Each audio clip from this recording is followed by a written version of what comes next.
Welcome into the I-80 Club. Wednesday night in the club. In the club. Josh Peterson, Jack Mitchell with you. If you are watching us live, you're a patron. If you are watching us after Friday, hey, maybe you found us on HuskerMax.com. Maybe you found us on YouTube. Go. We would love you to like and subscribe. Join the I-80 Club because we have a ton of stuff coming at you this weekend. Saturday morning coffee show, patrons only on Saturday morning at 9:30 a.m. We'll get you ready.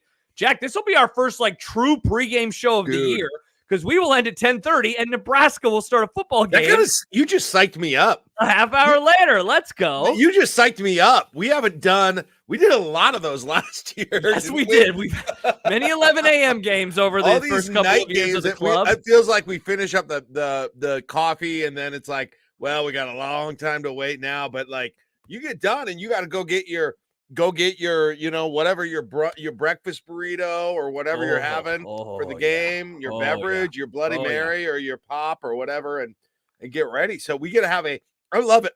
I am so excited this Saturday in the club. Please, if you're seeing this, if you're not subscribed on the YouTube channel for free, nothing else for free on Friday. If you're seeing this on Friday, subscribe because Saturday is going to be great. Yeah, it's our version, as Josh has said. It's a great way of putting it. It's our version of College Game Day, but for Husker football. But for Husker fans. On Saturday mornings. So we'll do that. And then we are back Saturday night. A little bit earlier than usual, but it's an 11 a.m. game. So we're gonna get in a little it's gonna start at 6:30, but we're going a full 90 minutes after the game. So 6:30 to 8. Yeah, we'll be on 6:30 to 8. So we hope to see you then. And as I post the photo right now on Discord, I-80 at the half returns this week. Robbie Lula will join me. Jack will be out and unavailable. He's going, I believe, to a friend's house. Jack, am I right? Yep, I'm watching with a buddy of mine. Yep, yeah, I've watched all the games sort of alone this year, so I need a little bit of, or with my family. But good. So it'll be, as D'Lo says, so much content. Indeed, we'll also do a. I'm going to watch that, though, on my phone. Good. I'm going to comment, I think. Perfect. So we'll be doing that. We would love to have you. If you want to comment throughout any of the shows or all of our shows, got to become a subscriber. Patreon.com/I80 Club. We would love to have you there. Yeah. And as we can now talk to our subscribers who are joining us tonight, Josh says so much content. Bruce says content pilled. We are very happy to be. We got so freaking weird. We got a good pod. Coming up tonight, deal a little bit more with the fallout of the game on Friday. Talk about some of the Troy Dannen stuff. Jack has, I don't know how much room, Jack, we need to clear out for the final question that you texted me, dude, about a half hour ago, maybe a half hour. Josh, we have to talk about it. I know no one wants to, but we have to talk about it. Yes, you guys are you might be mad at me. Yep. But we've got to at least Yeah. Okay. So we'll clear out. Josh, it's time to have the talk. Yeah, it is indeed. We're gonna sit you down. Maybe we need some books, The Birds and the Bees. We'll do all of that. UNLV, if we have some time, we'll find out if we have that. I love this question though. As we begin the podcast, D'Lo, let's start with it. Joe says, Bruce says it's the NIL thing, isn't it? It's not the NIL. Am I in trouble? No. We'll say it. We'll do that at the bottom of the hour. Let's clear out at the bottom of the hour and get into Husker football related. Yeah. But you did ask this question, and it really jumped out to me because I think it's kind of something that we're all wondering about at this moment in time. I know I thought about it. I don't know if I verbalized it, and it was this: what's the biggest thing beyond a win that could get you closest to your pre-Illinois conception of this team? And that's a good question for a variety of reasons, Jack. One of the reasons is it's not like everybody has been ultra positive about this team. So I wonder, for those who are like, this that's is kind true. of what I expected. But I know you and I would fall into most people after the first 3 games were skewing pretty positive, though. Yes, they were. We were most certainly positive boys. Mickey says 500 rushing yards, 100 sacks. Not bad. Hey, dude, 100 sacks. I'll say 100 sacks would do it for me too. No, I would say this, Jack. Wouldn't one of the issues about 100 sacks be, oh man, another game where they have a lot of sacks, and then the next week they would follow it with 0 sacks? You don't want to have 100 one week and then only 0 versus Rutgers. Like, that kind of thing. Yeah, that wouldn't be good. What's your answer to that question? It's about the defense, Josh. It is about the defense. It's the biggest thing that could reassure me, me as to the specific doubts that have cropped up since Illinois, is just a defensive stopper game, like a pitcher shutout game. Single digit points, right? Mm-hmm. Low yards. That would be the biggest thing. If they won that game, I don't care. I mean, I don't care that much about the offense score, but if they won the game 24-6 with 2 field goals, that would go a long way. That'd go a long way for me. Yeah. So this is totally about the defense for you. There's obviously some 75% defense. Yeah. Defense is the biggest part of it.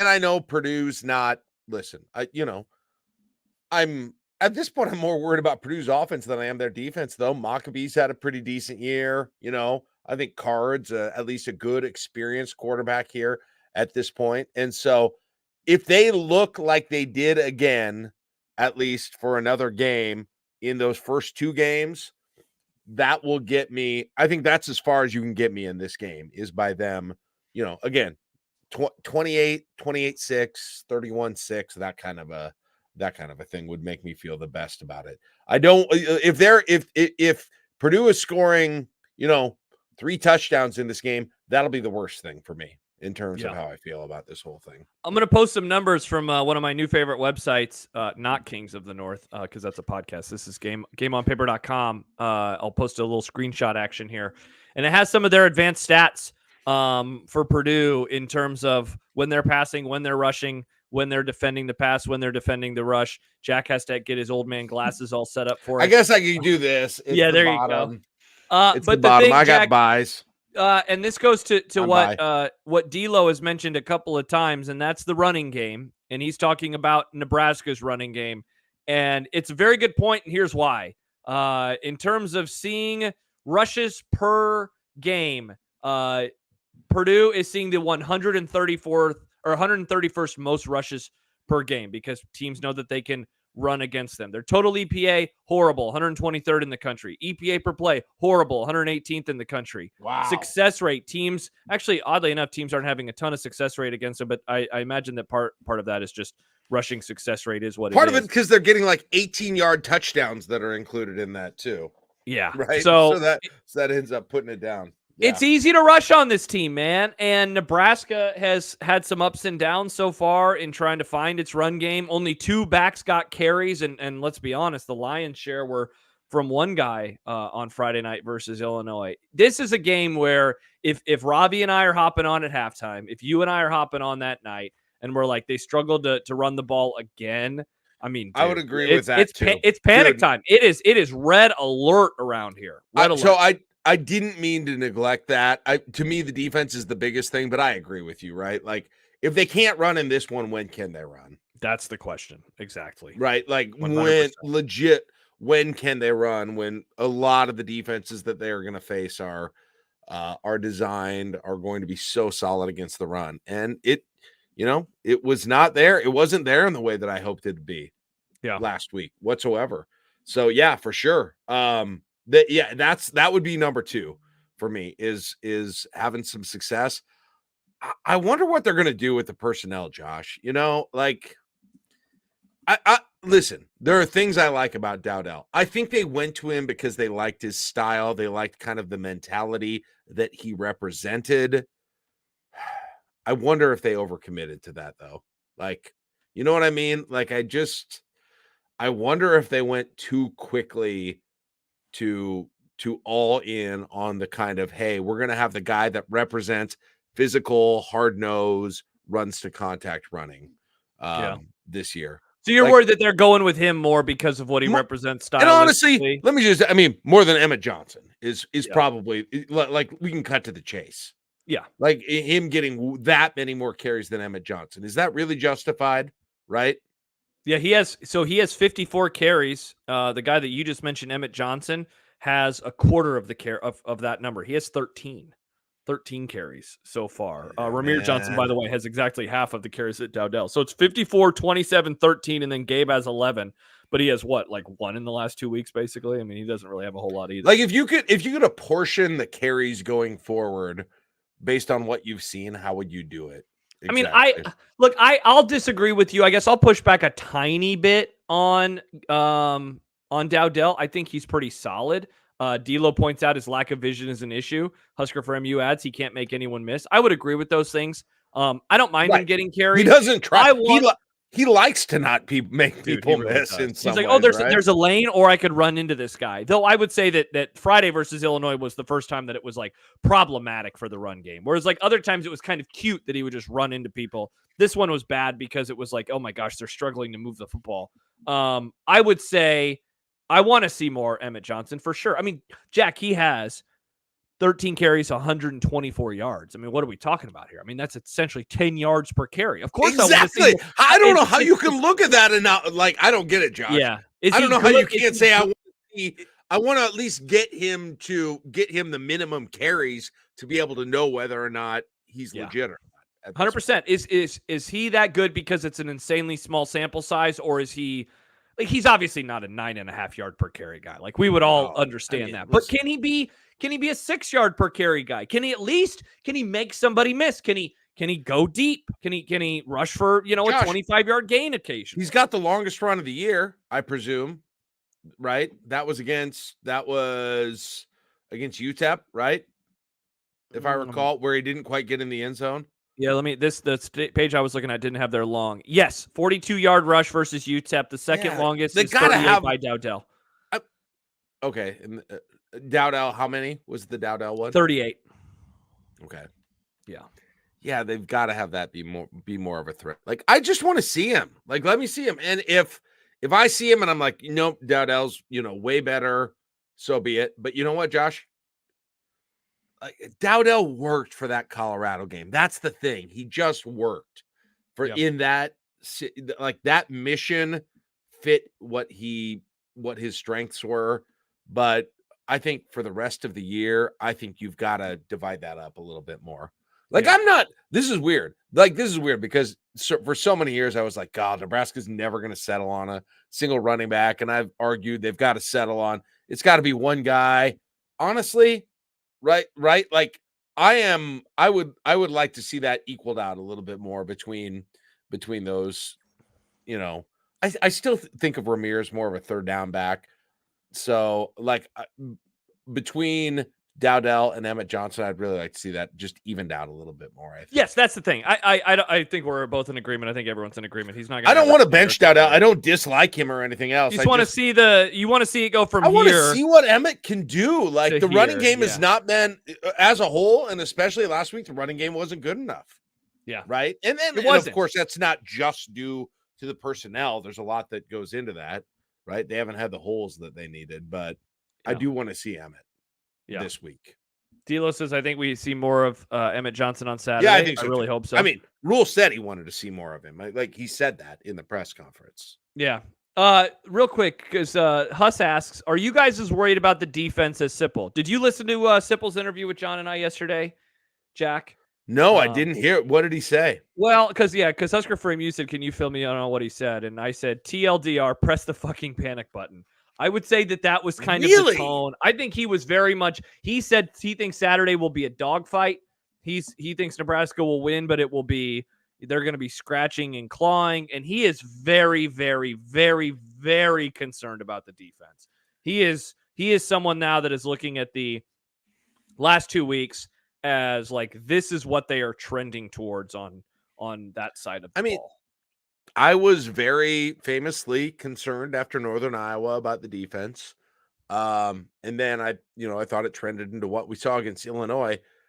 That said, Josh, like, how could they step back that much? Yeah, that's where I'm at too. That's where I'm at too. From where they were not only in the first 2 games, but from last year as well. Mm-hmm. Because in a lot of ways, there's not a whole lot different from, last year's defense, who was a very, as we've talked several times, a very good defense. We were wondering if they would become elite this year. Definitely didn't happen last week, but like, I don't know. Like, how could it take that much? How could you go from last year and the first 2 games to very, very concerned about like a huge drop off? Do you think I'm not quite there. No. Like, I think the like I said, if they can buck up and have a really good game against Purdue, I'm going to gain a lot of faith. Just because they've been like, there is a sample size for this defense. For Tony White's defense, for the vast majority of this personnel, there's a pretty good sample size. I'm not saying they're elite anymore, right? It's going to take a while. Yeah, we had a podcast titled "Is Nebraska's Defense Elite?" Yeah. We have the answer to that question. I'm not getting back to that, Josh. They got to do a lot for me to get back to that again. So I'm not saying I'm getting back. But if it's panic time, I wouldn't say I'm there either on this whole thing either. Yeah, Jordan says, how many more offenses will we face? Be like Illinois, Rutgers, and Iowa. Yeah, I mean, not to skip ahead, we can deal with Rutgers when we're talking about that game next week. But Jack, I mean, you want to talk about a game that could really swing the season one way or the other? It's that Rutgers game, because in theory they're a very similar team and a very similar program, and certainly stylistically to what Illinois is trying to do. To answer the question about the defense, let me ask you this. Because Rule mentioned on Monday, he mentioned about the tackling and how the tackling has taken a step back this year. And it seems like a lot of that is because they're going for the takeaway first, which he told them to do all summer. Which is hilarious. No, I don't think he told them that. Coaches don't teach that. They teach tackle, and then the second guy comes in, and that's. Josh, I kind of laugh every time when I heard him say that. Like, there was so much focus on getting turnovers, in what they would say in press conferences, and when I watched Chasing 3 and that sort of a thing, and I'm like, man, you pounded in these guys' heads. They need to get the ball. I'm not surprised that they're doing that. Interesting, because my angle was going to be less that, and it was going to be, did the defense get too high on their own supply in that they were like, okay, we have checked off the box of doing all of the other stuff. Now it's time to, and I guess maybe we're both saying the same thing in different ways. Now it's time to start turning every play into a damn takeaway. And so instead of going with the other stuff first, trying to hold them up, trying to tackle, now they're going straight for the turnover, because it's like, that's how good we are as a defense. There's no question. Jack, they were such a great tackling team. That was the takeaway from last year, right? And how the hell is that disappeared so far? Maybe that is a built-in cost of emphasizing takeaways during the offseason, because they absolutely did that. Yeah. And maybe there is a little bit of a continuum between tackles and takeaways that we weren't thinking of. But when we talked, Josh, about this defense and what could make it better and bring it up a notch, was getting more takeaways, right? Yeah. It was more pressure on the quarterback, more takeaways. We didn't necessarily wrestle with the idea that, more takeaways could mean worse tackling in this situation. And they're getting more takeaways. Yes. Okay, I'm happy you asked that, because D'Lo just asked, how many more takeaways do they have through 4 games than last year? So last year they had 4 takeaways in the first 4 games, and they literally had one takeaway a game. 1. This year they have a total of 7 takeaways so far. So they are +3 compared to last year. They had 2 against UTEP, 2 against Colorado, 1 against Northern Iowa, and then another couple of versus Illinois. So they have essentially, in 4 games, they have doubled the number of takeaways compared to 2023. So there's a part of me that wonders, again, if they are going for the big play, if they are going for the takeaways first and foremost right now, versus, just focusing on the fundamentals. Because again, and Keena says, last Friday I found myself yelling stuff about tackling that I haven't had to yell since before last season. That was the thing that blew my mind last year, was immediately that they were a much better tackling program. The last 2 weeks, that has disappeared. How can that return, and how will that return? So, like, I partially agree on some of that. I obviously think the tackling has a way to go. But it's still not as bad as it has been at its lowest in the last few years, or close to that. Like, I'm still, honestly, my bigger concern than tackling is wide ass open receivers, running backs with all kinds of freaking room to run. That's a bigger concern for me than tackling with a defense, and a lack of pass rush. Like tackling is honestly, Josh, it's on that list of things, it's 3 or 4 or 5. But did the list. bad tackling beget the wide open players or some of these bigger plays? The passing game, it's wide ass open. It's Altmaier having dudes wide open and plenty of time. Like, listen, if you ask me what I can magically gift, what skill I could magically gift this defense, tackling would not be in the first 2 that I would think of. Yeah. Right. It would be coverage and pass rush. So and probably it goes to coverage, but like tackling had nothing to do with giving up those wide ass open touchdowns to the tight ends. Yeah, those are when Luke Gifford is trying to run across the entire Isaac Gifford is trying to run across the entire freaking field, right, and getting a little bit picked on the whole thing, and you had coverage issues during I don't know, man. Like, I'm not as down as I am on the defensive performance against Illinois. Tackling is not the thing that's making me ring the panic bell as much as some other things right now. That's me, though. So interesting. Yeah. Going back to the offense, certainly figuring out the run game, and just the offensive line looking better. I do think that this is very much a game. Like, how many times around here have we said get right game or winnable game? Like, and I know the whole winnable game meme started with Purdue 6 years ago. But this does seem, if Nebraska is the 7-5, if they're the 8-4, if they're they're not the 9-3, right? But if they're that program, I think that this is a game where they can do that. They're what, 10-point favorites? Like, I don't know. And maybe I'm being way too glass half full. But if they hit that pass on 3rd and 3, and let's say they do, and let's say they hold on to win, like, they have warts and all, but it seems like a lot of people are hopping off the bandwagon right now versus, he can't.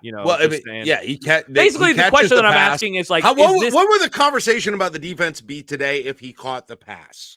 Correct. Is an interesting question. Correct. Yeah. Like, let's say they catch that, and they're 30. They win. We'd be talking about it depends what would happen afterwards, but we'd be talking about their stop on the final drive, presumably, of the game. Jack gets a great point. Yeah, that, and they got the takeaway that set the whole thing up. And the takeaway, and they got the takeaway that set the whole thing up. But it was right after Nebraska's. Look, the overtime drive was the worst drive of the whole damn season.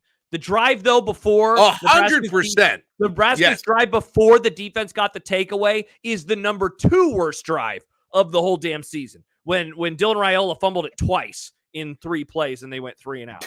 At the end of the game, they had 2 of their 3 worst drives of the whole year. And yet in the middle of that, the defense did what we begged them to do last year. Holy shit. They got a takeaway. They set up the offense to do what the offense needed to do. But obviously, the pass was incomplete. Nebraska lost the game. And so we're not doing that today. Right. They got two takeaway. Like that first one, I was like, that is the difference between this year.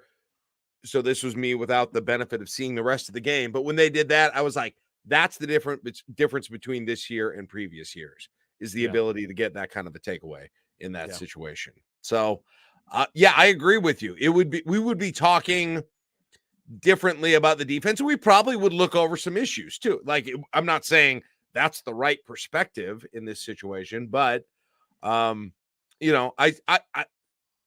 still will come down to the fact, Josh, with this defense, that I am disappointed that and they were high expectations, but my hope and expectations for this defensive line in particular in that first game, that they were going to be maybe one of the best position groups we've seen in a lot of years at Nebraska, that it didn't feel like they were that against Illinois. Yeah. Right. Like that. If I am really going down in a granular fashion to what is most disappointing to me about the defense, that's what it is. It's that Ty Robinson and Nash and Butler weren't making plays all over the place against Illinois. Like that, for me, that's it. That might be overly specific. That might be ignoring some of the other things that were going on. But like, for me, that's seriously the biggest disappointment about what happened on Friday night. It's a good way to put it. 100% is like, they're not as good as we thought that they would be. And like, that's a bummer, because that was, if you were starting to dream, big dreams of 9-3 or 10-2, The reason was going to be they have the guy at quarterback, but also the defensive line is just going to wreck shop all year long, and they're not going to. The defensive line is not going to wreck. They were shop. the Raiola of the defense. Yeah. Yeah. They were just gonna, and they were going to give Nebraska the ability to not have to bring pressure, be able to do all this stuff, and Illinois made it look like anything like that the entire freaking game. You know, Yeah. I still credit to Illinois' offensive coordinator, to Lunny or whatever his name is there. Like, dude, that was he did a great hell job. of a game plan. He did. Altmaier, hats off to Altmaier, man. Like, yeah, but especially to Lunny, the way that game plan is like, it was like quick passes, but it didn't feel rushed. You know what I mean? The entire time. Yeah. Yeah, that offense just had such a freaking easy time. It was unbelievable how easy of a time that they had throughout that whole thing. I am so fascinated. Yeah, and it could be that Altmaier, you were on me a little bit, and it was fair last weekend, Josh, because I did my thing where I'm. It's so weird that you do it after losses. That's the part that is most confusing to me. I was shitting on the opponent. Yes. I'm super interested to see what Altmaier does against Penn State. Dude, they are huge dogs. They are massive underdogs. What's the number? 17.5 was the last one I saw. Man, I hope, boy, he looked so freaking good, and that scheming looked so good in that game. I really freaking hope that they cover in that game, and the offense looks at least competent at times during the course of that game. That will be talking about things that'll discourage me. We were talking about what would encourage you. Yeah. If they go in and get run out. If they look like shit. Yeah. Honestly, Josh, though, like Bowling Green had a tight end go for 150 on Penn State, Yeah. It's a fascinating game. And that's a great like undercard. I guess if it's an undercard if it's on at the same time as Bama, Georgia. Like it's a great other matchup to have on in the night window. And we'll be on. We'll be on at 6:30 on Saturday night. So we hope that you join us. We'll be on my screens, but mainly we'll be reacting to the Nebraska Purdue game. Jack, I guess all of this leads into the meaty topic, and let's just do this now because I've seen a couple of comments that essentially have kind of said this without maybe asking it the way that we are going to. And so here's the question: what if Nebraska loses? What if Nebraska loses to Purdue on Saturday and a season that was 3-0 and top 25 turns into, oh God, they're now 3-2 with, again, Rutgers coming into town, a team that will try to do what Illinois just did, who has another really, really, really good coach in Greg Schiano and is a program that is quote unquote lesser. And, I mean, Jack, here's how I will start. The answer to that would be, oh, okay. There, Keena, very funny, Jeff. The answer for that to me is like, I wouldn't feel comfortable picking them to beat like anybody the rest of the year. At the very least, I would just be like, I was so wrong on them that if they can't beat Purdue, then I am done picking them to win games. Well, Purdue, I mean, the thing is, Purdue is worse than I think most people expected them to be. So Purdue is, Jack, I watched a lot of Purdue today. They are horrible. They cannot stop the run. They are so bad. They're tackling as bad as Nebraska's tackling was. Purdue's is even worse. This is not a good football team. They got bludgeoned by Notre Dame. They got killed by Oregon State in a game that weirdly you couldn't watch in Lincoln. They're bad. They're a bad football team. They're very, very bad football team. Jeez. Well, if that's actually true, Josh, like I don't even want to. Honestly, the answer is I don't want to think of that word. You asked the question first, though. I know I asked the question, but now that you set it up like this and we're in the real podcast and things just got real, I don't want to think about it. My brain doesn't want to go down that dark path because it would be bad. Like, Josh, it would be super, super bad. We already know what the reaction is after any loss, right? Hell. I'm not designing graphics anymore on Canva. That's for damn sure. I'm only doing that for a good team. So, we already know what the reaction is, but 2 in a row into one where Nebraska is a favorite like they are against Purdue, and then going into future games. And, we've already got the fans half pouncing on things right now. Like, how much of the goodwill of Matt Rule does that rule out? Does that wipe out? A lot of it. A lot of it. It's just like crazy that quick. Yeah. It's like Gosh, this is such a dark path to go down. I know this is what we said. This is the real. We told you we were going to get real tonight. Yeah. It is not. It is not, Matt. I thought you did those for us. I did make the Canva for you, but I also do it for me because it's been fun. It's been a fun creative itch. Jack, there is not hot seat conversations. So I need to say that first before I then say the other stuff, right? We all agree there. Okay. Not hot seat. But it would then become this question of like, like maybe I just don't believe that he is the guy. Like that happens if you lose to Purdue. It's just people start asking themselves that question. Like, people will ask, is he the guy? Is he the guy? And like that's a dangerous question to start asking in year 2. It's a dangerous question to start asking in year 2. But I think it would be a question that I wouldn't hop on the radio and say fire him. That's stupid. No, but the amount of calls, and say, wow, I thought that I knew something about this guy and this team that I didn't. You know, the amount of calls that you're going to get that are like, there's, 3 wins are coming. It's a 3-win season. It's going to be actually worse. You already had a little. I mean, I heard some of that this week already. But if they lose to Purdue, some of the floor people are going to be, it's going to be bad. It's going to be bad. And then I mean, there's going to be, listen, nobody will think they could beat Rutgers, Indiana, Ohio State, right? No, like loss. Maybe UCLA, maybe Wisconsin. But again, if you can't beat Purdue, like UCLA, yeah. Matt just makes every game so much more tough. Matt says if Nebraska doesn't make a bowl game, they should fire him. That would be oof. I mean, that's a no hot seat. I'm not going to say that. They're not. No, I wouldn't say that. But it would just again. It's if they don't make a bowl game, it's the trust.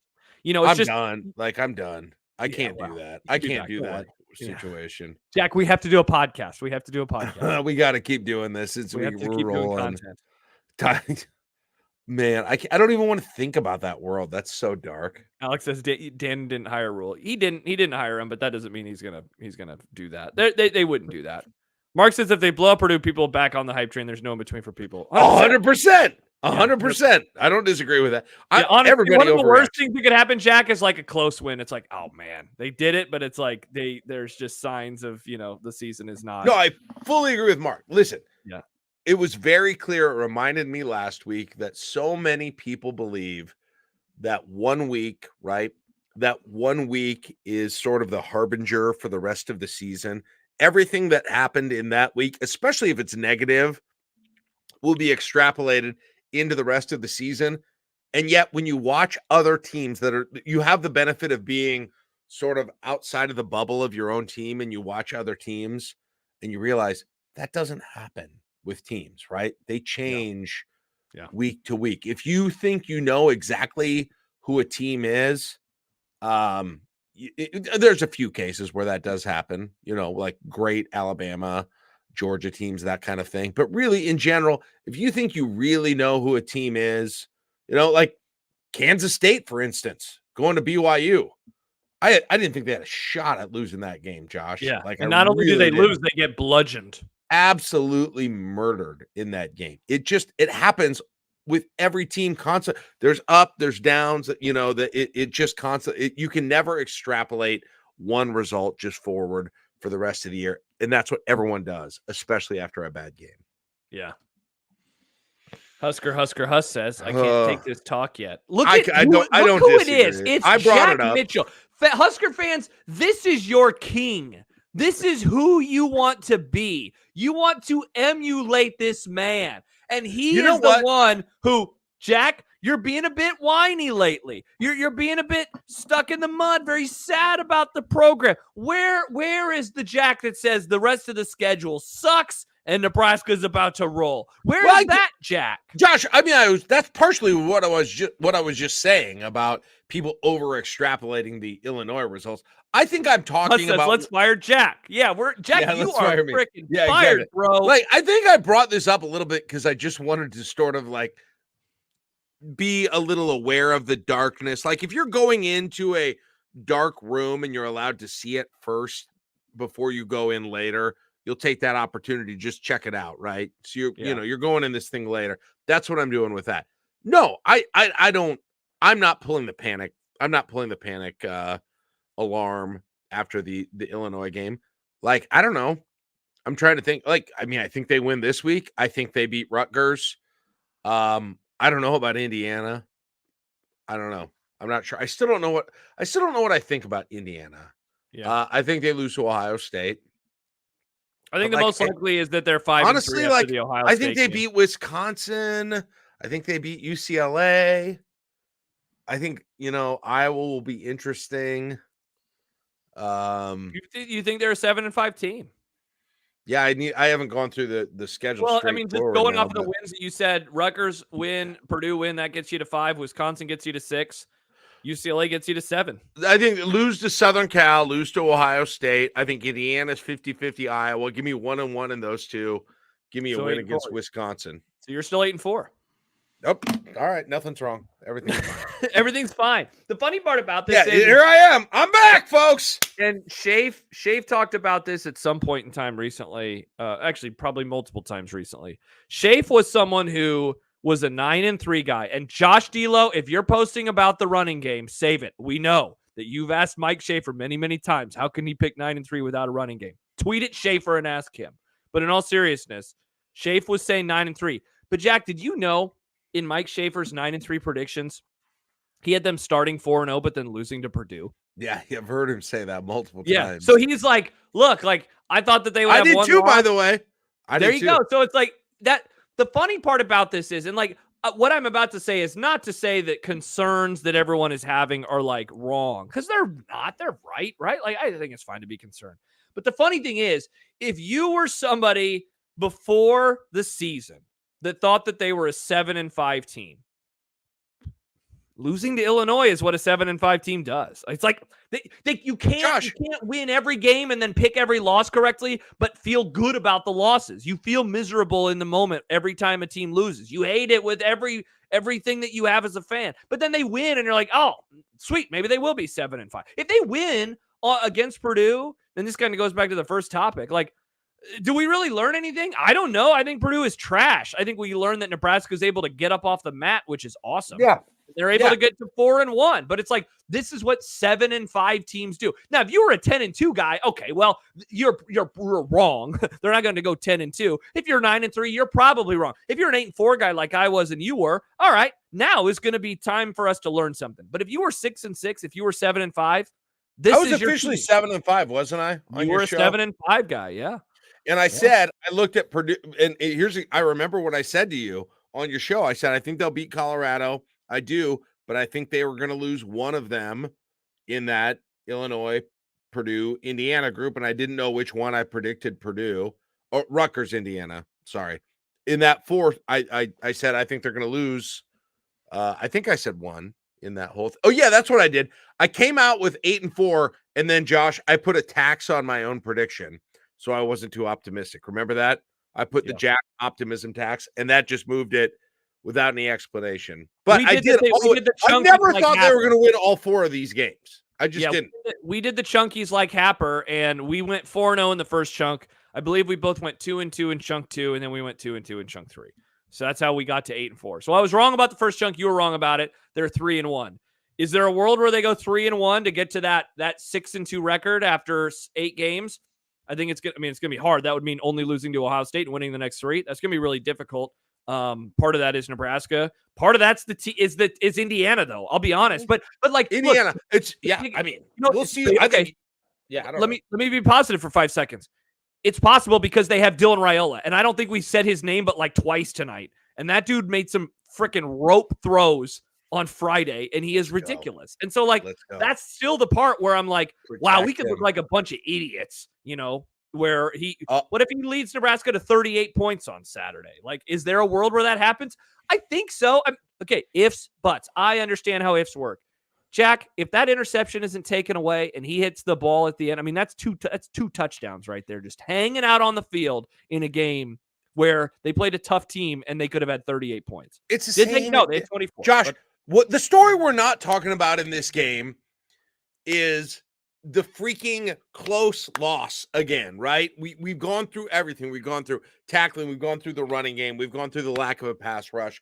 We've gone through all of these things. But still, the bottom line to me, mental Yeah, with this team. 100%. And I still don't know how they win a game like that. I honestly don't, because as Matt Rule said, and I've said, and many people have said, the only way you make those games easier is to do it, is to start doing it. But how do you just do it? How do you do it once? I don't know. And it felt exactly the same at the end of that game. You could feel it in, you guys know what I'm saying. You can feel it in your gut that they're going to lose. We could all feel it. And you get the sense that they can all feel that too after a certain moment. And like, that's what I'm worried about. Hopefully they can have a big enough lead on Purdue where that doesn't actually come up, or maybe there's less pressure at home. I don't know. But that's Josh, the difference between whatever record it's going to be at the end, whether it's 7 wins or 8 wins or 5 wins, it's going to come down to the next time that game happens. Because if you think that game isn't going to happen again this year, you're wrong. Yeah.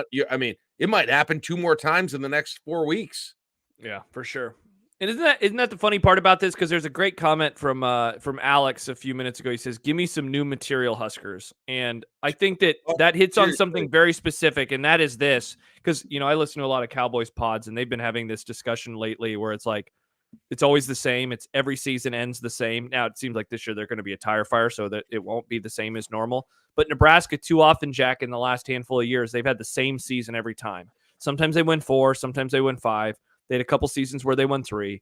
But what is the through line? Close losses, excruciating losses every week. Like, very rarely after COVID, very rarely does Nebraska have a game where they lose by like 17 points. That's a normal loss. And I think that people would be able to leave the game feeling a certain way about that. But no, every game is overtime where the offense goes backwards 30 yards. They don't have a normal loss. It's always excruciating. The blueprint of the game is the moment, the oblique moment, right?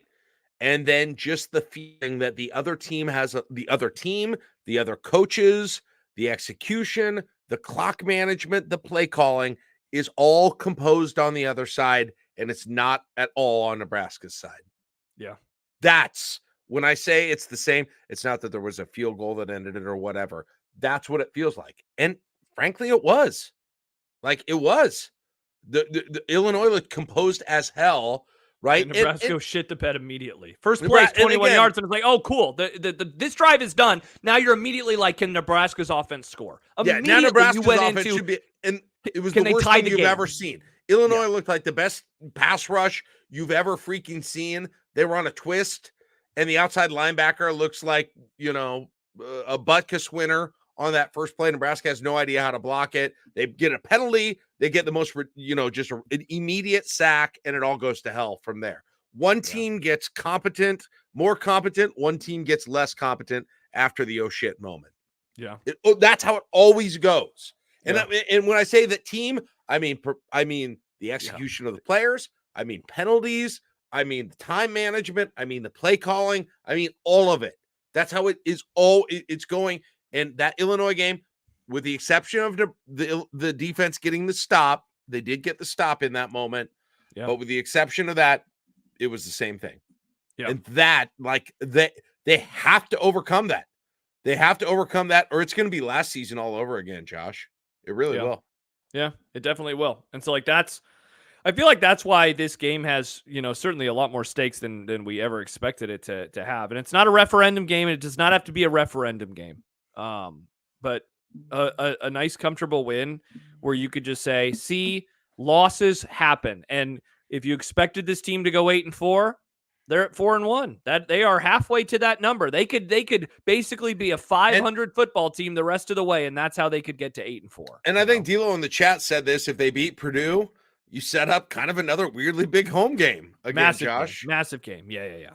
And Who's Rutgers have this week? Who's Rutgers have this week? Rutgers, they have Washington. They have the Friday night game. So is Rutgers going to be ranked? If they are they going to be ranked? Are we going to get another ranked opponent in? You want to talk about? So, Josh, I would assume they have votes. Everybody loved them all summer. That's all I heard about. They have how good Rutgers is going to be. 0 AP votes. If I'm looking at this right, yeah, they're not there. Yeah. Everybody was. They have coaches' votes. They have 5 votes in the coaches. Everybody's up. They beat. I mean, they got a. Is that win at Virginia Tech? That win at Virginia Tech they've got the same resume as Indiana. No, they have wins, but they're not kicking the shit out of teams like Indiana is. Indiana, Jack, is bludgeoning. They kicked the shit out of Howard. I watched that it was all the way back. They gave the game away versus Virginia Tech. Absolutely gave the game away versus Virginia Tech, and then they won. Okay, they pulled in Nebraska, but then they won. If they beat Washington, they might be up close to a top 25 team. Yeah, and it's a Friday night game too. It's all by itself. It's in really? Rutgers. It's in Piscataway. Yeah, it's the Fox game. Ooh, yeah, that's nice. Jack, watch party in the club and Discord. Maybe. Jack, I don't know. I've been wondering what Ethan's been up since I last saw him. What Ethan's been up to. Well, don't forget. Here's your chance. People forget Ethan is Rutgers quarterback. No one will forget. You remind us of Ethan Kaliakmanis every other pod. I feel people forget he's teams quarterbacks and like multiple teams. Alex says Nebraska, Indiana, chance of CBS. Brad and Gary calling a classic matchup. Hey, look, if Nebraska wins their next 2, that game could be on freaking big noon because Indiana will be undefeated going into that game. 5-1 versus 6-0. Big. We've been saying all off season. Big noon, baby. Big noon. Big nude kickoff with Nebraska and Indiana. Hilarious. Absolutely hilarious. That's freaking Signetti being a weirdo. Dude, I love it. You know what? Let me just play out a scenario just to balance out all the negative sort of cosplay that we've had here. That you have had. This is you. You started this. Very positive boy Josh is trying to convince everybody things are fine. Let's think about 3-0. What's 3-0 over the next 3? Yeah. Oh man, you're saying what's 3-0 overcame adversity? Ranked again? They're ranked again. They're going to a bowl game for the first time. Bowl game. Going to the shoe saying, whoa, could Dylan Raiola do some weird shit versus Ohio State's defense? Shoot your shot against Ohio State, right? Absolutely. Yeah. Ohio State's a couple weeks removed from that massive Oregon game. Everything? Is Illinois a distant memory if they go 3-0? Says, okay, now I'm listening again. Yeah, the podcast is growing. People are liking and subscribing to the YouTube page right now, youtube.com/@I80club. They're doing all of those things, Jack. Let's confirm you. People have us beating Ohio State if we're 6-1. Let's freaking go. That would be awesome. That'd be great. I mean, honestly, Josh, I think it's 50-50 that they're 6-1. I wouldn't say 50-50. Because it's the parlay of going 3-0, and one of those games is on the road in Bloomington. And you don't want to go, dude, you cannot expect to go into the house of horrors that is whatever the hell that stadium. Isn't it another Memorial Stadium? Josh, I will tell you, and you know this, I struggle with this. This is a burden that I carry and kind of something that, it's one of my weaknesses.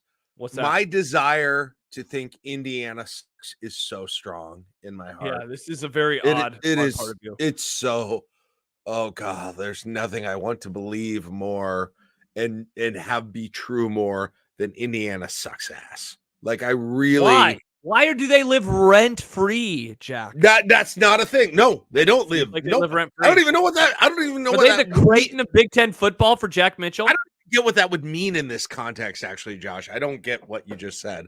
But I'm just saying, like, I have this hope and this desire and a little bit of an inkling to say that maybe this is. We saw fool's gold. I called it iron pyrite with the Nebraska defensive line. Could that be happening with Signetti and his friends who, just kind of, he's out there, he's loud, he's weird. Everybody's looking at him, caught UCLA right, hasn't played anybody else. Nobody else until Nebraska plays them. They're going to get Northwestern. And then all of a sudden, oh, whoops, this, you're not going to be able to do this in year one. Yeah. Masturbator says, I don't like Indiana. Every time we've played, their fans have been absolute assholes in the Reddit game thread. That's fun. Oh, yeah. That's not surprising. Their basketball fans are the worst. We will be having someone in the on the pod in the +1. I'll be talking to an Indiana person in the lead up to that game, so that should be fun as well. I'm sure that person's great, but I think you'd probably be annoyed by him and how he approaches Indiana sports, but I think that's what makes college football great. The basketball fans are the worst. It would be fun as hell, Jack, for Indiana to be riding high and then Nebraska goes into Bloomington and absolutely ruins their day. Like, that would just be a wonderful time for Nebraska. Oh my gosh. Yeah, I'm hyped already for the Rutgers game and the Indiana game. If they pull off a W here. Yeah. Yeah, D'Lo says we've beat Indiana once since joining the conference, right? Yeah, I believe just the second to last Mike Riley team was the only time they've ever played in. Yeah, they got a big early in that Stanley Morgan, I think. And then they held on to win. Early. Yeah, that was a weird game. Was that Wop Hilliard when they had him? Remember Wop? Yeah, it's a little problematic. I don't say his name out loud, but yeah, I think it might have been. I mean, that was his. I know. It's just like, why couldn't they give him a different name? That was his name. That was. Oscar from you dump truck those mofos. Yeah, absolutely. And you won. Yeah, there is a bye week. That's true. There's a bye week too. That's why. Hey, here's beat Rutgers, Jack. The vibes of a bye week with a loss. Beat Rutgers. 3:00. What do you think? 3:00 for the Rutgers game. What kind of atmosphere we got there if Nebraska beats Purdue? Good again, but nervous, good. Not great. It's not going to reach Colorado or Illinois levels. Nervous. Can we do a light show at 6? Well, you're getting into October. Then the sun's setting a little earlier. What do we do for a 6:00 third to fourth quarter situation or 5:45? Yeah. I mean, are we playing Thunderstruck? Or are we just going back to the Killigans? Or what are we doing here in that situation? That's a good question. Do we have an answer? Yeah. Do we have an answer from Game Ops? By the way, we'll be doing a post-game pod later that night because I also have Big Red Overreaction. So I will be racing late home night. After Overreaction. I'm excited. We got any good games on late that night? What do we got late that night? That'd be good to know. Let's do a little edging right now as we look at the schedule for next. Oh, no, you know what? I think next week's schedule blows. So I don't think we're going to have anything good, but I'll pull it up real fast. That's fine. Watch us. Late night games. Well, right now, Miami is at Cal at 9:30, which is weird. Ooh, okay. One of my favorite ACC rivalries, though. So that's good. You've been a big fan. That might be Texas Tech at Arizona at 10. No. Well, that's all that we have right now. I think that there are some 6-dayers. I like Miami at Cal. I like that. I like that quite a lot, actually. There you go. There we go. Bruce says, have we never discussed renovating the tunnel walk? How have we never discussed it? How have we, as in like the club? That's or actually like true. Nebraska? The club, we've not. I don't think we've hit it in the club. I mean, it's been discussed a lot of other places very frequently, though. Yeah. Oh, frick! The Twins just went ahead. I was wondering what you were looking at earlier. Sorry, yeah. Miami at Cal, Miami equipment truck leaving tomorrow. Yeah, I was listening to okay, now get the drinking game ready. I was listening to Kings of the North, and Doug was talking to a Oregon guy, and he said that their trucks for going to they're going east either this week or next. I can't remember where. And he said they used to in the Pac-12 era leave on like Thursday or Friday, and now they're leaving on Monday to get all their shit out there just in case. Yeah, dude. Pretty wild. Pretty wild. Josh, real quick, Yogurt talked about Friday nights. Yes, with Greg on Lincoln's News and Talk 1499.3 KLIN last night. Your thoughts? Yogurt not happy about the Friday nights anymore. I'm not sure. Yeah, I'm bummed. He's not happy. Jack, I liked it. Now, is part of this that it made the Friday Grum fun and different and unique? Yes, 100%. 100%. Well, you know what? He might not get his Josh. Keep in mind, he may not get his way on this. Right? Oh, 100%. I think the conference is going to make them do it. I have mixed feelings. Like, I was surprised everyone was positive as they were about it, given the changes in the economic impact for one home game, university having to cancel or do remote classes. Like, I was like sort of surprised. I mean, I guess they had to embrace it, but I was kind of surprised by that. For me personally, I agree with you though. Like, I'll do that once a year. I have no problem. Like, for me, like if I'm being completely selfish about the whole thing, I didn't mind it. You know? Yeah, I liked it. I liked it a lot. Yeah.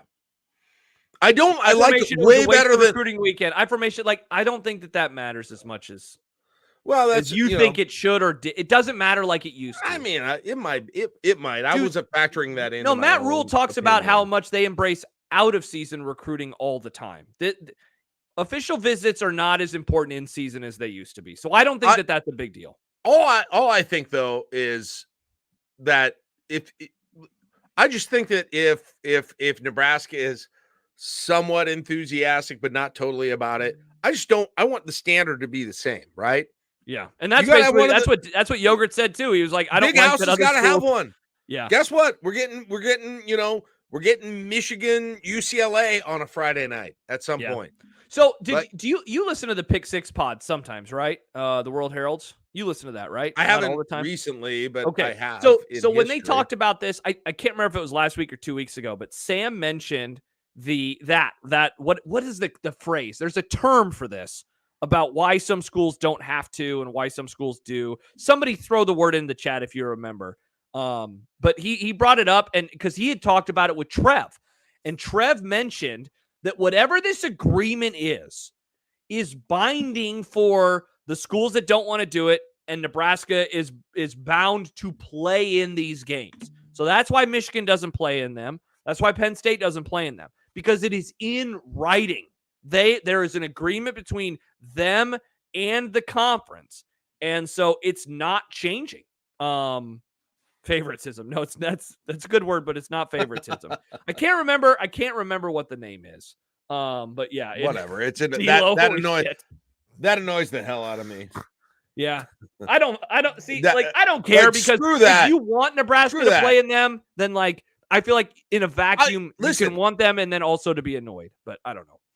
If Dannen doesn't want to, but he has to, I want Michigan to have to. That's it. Sure. I mean, that's my take. That is my biggest take on it out of everything. Yeah. And I get why he doesn't want to. I get why Lincoln doesn't want them to. I get why the university doesn't want them to, but I get that the benefit outweighs the loss that you get from actually having it at that point. Me personally, as a fan, I liked it better than I thought. It was sweet. I did. I didn't like I like Friday night. Honestly, sorry, high school football. I like Friday night way better than Thursday night college football. For sure. Wow, interesting.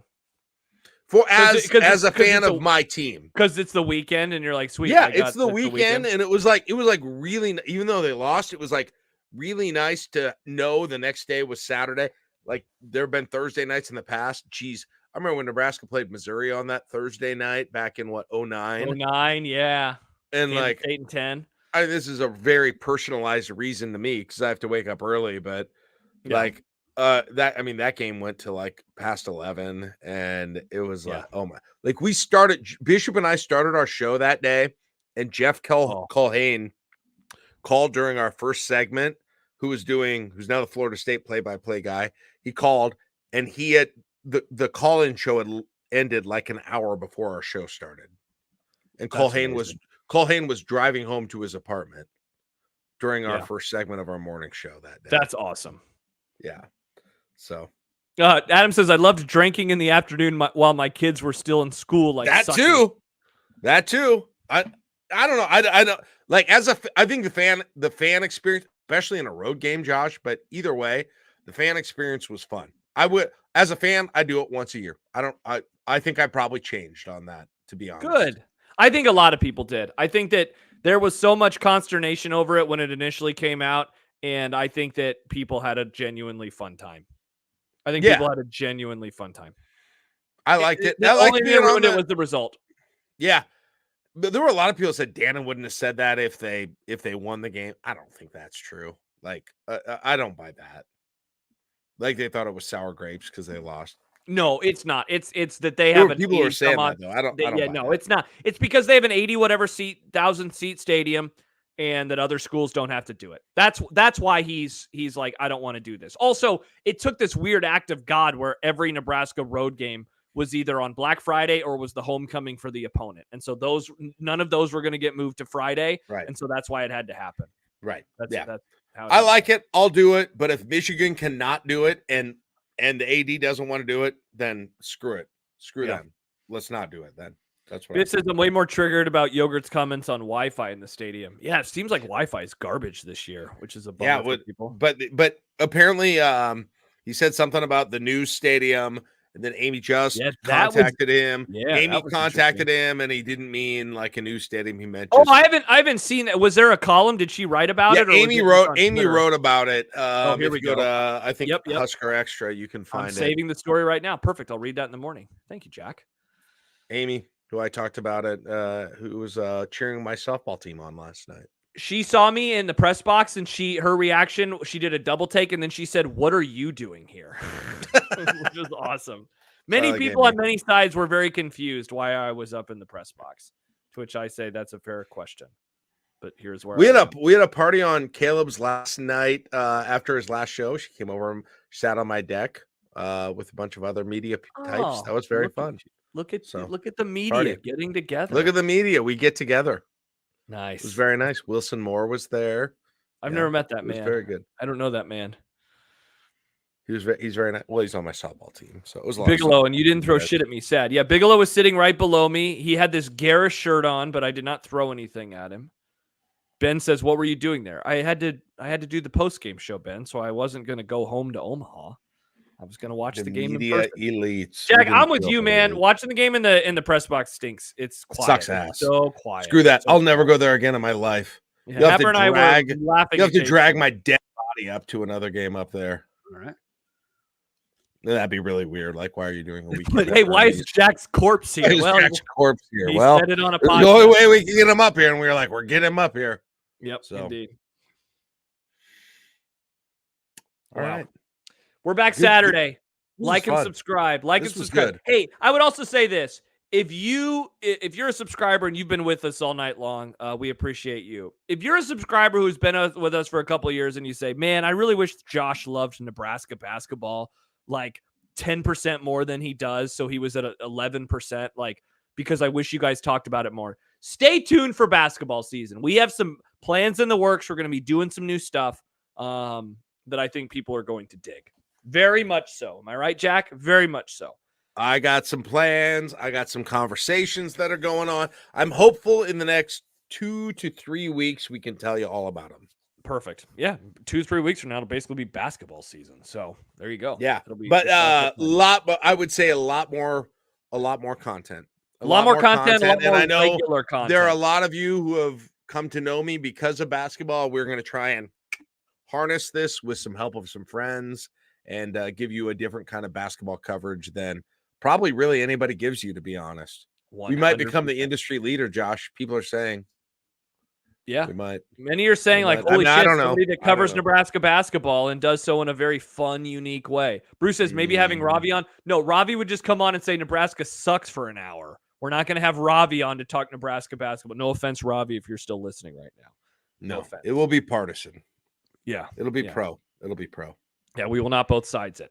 Coming up Saturday morning coffee show, 9:30 a.m. We're on until 10:30-ish, but we usually go a little bit longer than that. We would love to have you subscribe if you're someone hanging out on the YouTube right now on Friday morning, afternoon, whenever it is. We would love to have you subscribe and join us on Saturday morning. At the half, Ravi Lula, yours truly, will be going on at halftime. We'll be on for 20 minutes. We'll talk about what the hell we saw. Hopefully good vibes only. Good vibes only in the halftime chat, please. And then we will be doing I-80 After Dark, 6:30 until 8. We'll be on basically, Jack, for the first half of the Georgia-Bama game, first half of the Illinois-Penn State game.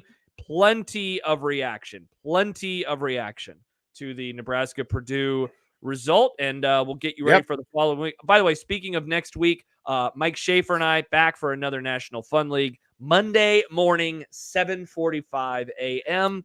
And we have an interview next week too for a +1. We do. Max Olson will lock down in terms of if we're going to do that live or if we're going to release that after the fact. Honestly, Jack and I will discuss it when we finish this up, and we can figure that part out from that. So we would love to have you as a subscriber, whether it's to the YouTube page or to our patreon.com/I80 Club. Yeah, especially I'm excited. Let's get a win. Let's get there Saturday night. Let's get a cup, get the beverages flowing. Let's get back in the vibe. I'll be ready. I'm going to be ready Saturday night after a win. to have Yes. some freaking fun. So Yes. if you're not subscribed, get subscribed now to the Yeah. YouTube page so you can be ready when that comes up. So there you go. Awesome. All right, everybody. Whew, that was fun. That was fun. That was a good pod. All right. See y'all later. And we will see you Saturday morning for our subscribers on the Patreon. Bye. Peace out.